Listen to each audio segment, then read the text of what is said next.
First, we are following some breaking news. There's mayhem in Mexico tonight.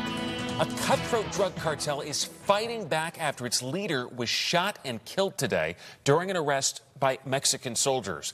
The kingpin, called El Mencho, oversaw illicit drug markets here in Chicago, including the sale of deadly fentanyl. Tonight, violence causing Puerto Vallarta's airport to close, and security alerts for Americans now posted in several Mexican cities, all following the takedown of that cartel boss with ties to Chicago. We have team coverage for you tonight. Our Chris Hush talked to Chicago tourists being forced to shelter in place. But first, let's get to NBC5 investigative reporter Chuck Goudie to break down what happened. Chuck. Allison Stephan, El Mencho has been Chicago's public enemy #1 the past decade, according to U.S. Drug Enforcement Administration officials.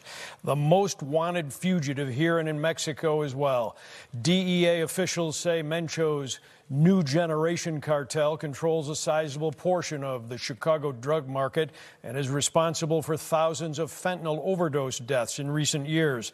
There was a $15 million U.S. government bounty on his head.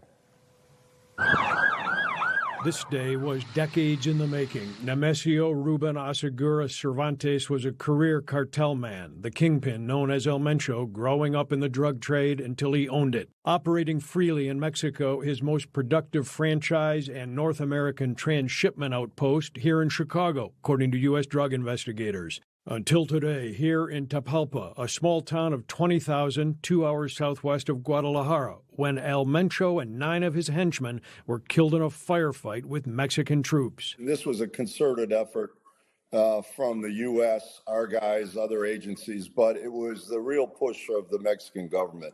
And this shows you, Chuck, what they could have been doing for the last 15 years had they had the will to. I applaud them.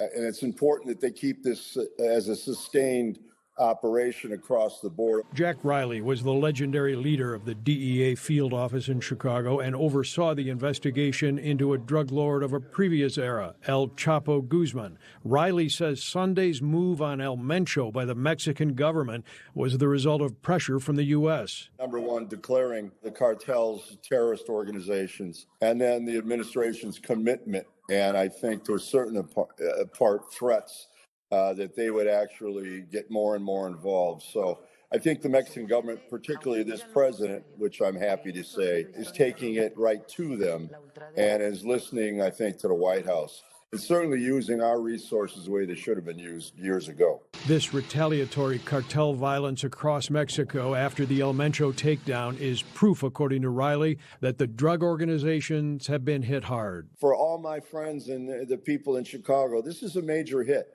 This will affect, in my opinion, in the short term, not in the long term, but in the short term, the flow of fentanyl and methamphetamine and all the other things he was trafficking to Chicago. As cartel firebombings and street violence spread there, these retaliatory attacks are of special concern tonight in Guadalajara, Mexico's second-largest city, and a host city for soccer's World Cup this summer. Burning vehicles blocked access to Guadalajara today, and there was panic at the airport. There are World Cup tournament games next month in Guadalajara, where officials tonight have suspended public transportation, canceled schools, and mass events through tomorrow. Not good there. Chuck, let me ask you, what do we know about the U.S. government playing a role in this takedown in Mexico? Well, the White House is tonight saying it was mostly intelligence support, but we've been told that intelligence was provided by a U.S. military-led group of numerous American government agencies. And don't forget, President Trump threatened to send in the U.S. military to Mexico to round up cartel bosses. That certainly may have played a role in all this. Thank you so much, Chuck. Appreciate it. You're welcome. Chuck, thank you.